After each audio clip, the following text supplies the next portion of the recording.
Okay, can you continue till 6? For the weapons of our warfare are not carnal, but mighty through God to the pulling down of strongholds, casting down imaginations and every high thing that exalts itself against the knowledge of God, and bringing into captivity every thought to the obedience of Christ, and having in a readiness to revenge all disobedience when your obedience is fulfilled. That's great. I won't go through all the thing because you heard it a couple of times, but I go through the hard words. What's the stronghold? Define the stronghold. And we are now, if you guys want to share, that's great. What do you think? Strongholds. Arguments, lofty opinions against God's will. Where is the strongholds? In our hearts, our unforgiveness. Yeah, and our what's a physical heart? A physical heart that when we go to the surgery, he cut it. No, spiritual. Yeah. So which means that Our mind. thank you, our mind. We will speak a lot today about the mind. So the heart is referred, as Diane said in the Bible, couple of times to the mind, and couple of times in the Bible he also referred the heart to the spirit. So we need to know what's the meaning of this. When we go to the original language, it's clear, but in English it's not clear. So anyway, he refers here to the mind. The strongholds are in the mind. The strongholds are two types. Types from the personalities that I inherited from my fathers, from my parents. They are strongholds, like someone, his dad's nervous, and he is nervous also.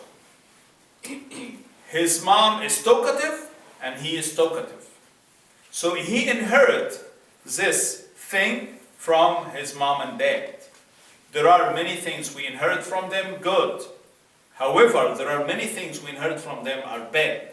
So what we need to do is to come and know that there is a defect, there are a problem in my inherited personality, and this problem needs to be delivered, change it.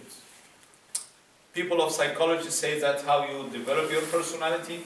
In the Bible, how you deliver from a stronghold.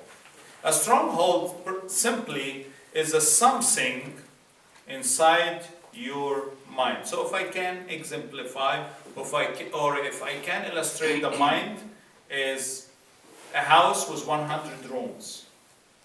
And every room holds inside it one idea about something. Let me give you an example. The room in my mind holds the idea about the money. We raised that the rich man can live better and the poor man can live worse. That's why we seek to get always more money, put in our savings, because we had been taught all our lives that the more money you have, the better you can be. You see what I'm saying? Then we come today in accepting Jesus Christ, and I hear the gospel is saying that give away everything to me, and then I be poor. Then I live a bad life. It looks like these two ways of thinking are against each other. So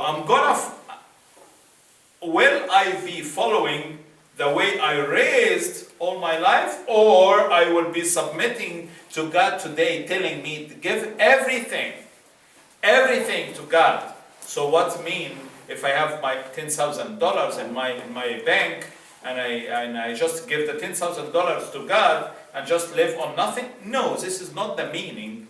Consider that the $10,000 is God's money. He invests your money in your account, and anytime he can take this money back if he wants. You can use this money to eat, you can use this money to build a building, you can use this money to purchase anything. But if God comes at a certain time and he asks you about the $10,000, give it to him. I may give a harder example. Our kids. We say that this is our kids. No, it's not, they are not our kids. God gave us these kids to raise them faithfully, honestly, for 10, 20, 30 years. Then what we do with them? Release them. Oh, mom, I'm going to marry. You cannot say no. You stay with me. No. Go. Oh, my son, I don't want him to leave. I love him. He's my only son. Let him go. This is the system of life. God gave him for you for a certain time, but don't say. Of course, verbally you can say, this is my son, but don't make it deep. Because sometimes people get deeply hurt when they merely depend on their kids and their kids abandon them. They got deeply hurt. What is the problem? The problem is they consider their kids is really their kids. I possess them. No. They belong to God. So, what I need to say, these strongholds, how I know that this room considered a stronghold? It's very small tests. If the Word of God says something, but I answer back, no, this is a stronghold. So that's the argument against Exactly, God. exactly. Disobedience. When the answer from myself, oh no, the $10,000 is mine. It's mine, it's not yours. If I say no about a certain point and about a certain area in my life, when God say yes, I answer say no. When my answer is no, this is a stronghold. A stronghold is something you cannot break through.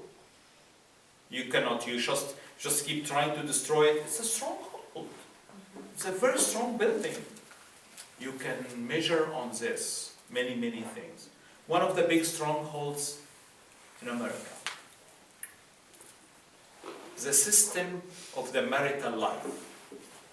What's the meaning of the system of the marital life? Each one of our kids, because he raised in a secular places and a secular environment, he raised by the movies of Hollywood, all the stuff. They have the mind of the world, which means that when a boy and a girl come and want to marry, everyone think of himself. So they think when they divorce, how much I can get from him, or how much I can get from her. Then when Jesus come and say, oh no, my style for marriage is to sacrifice yourself for your partner daily until you die. Oh, what? What I'm going to get from this type of relationship is to keep helping my wife and keep forgiving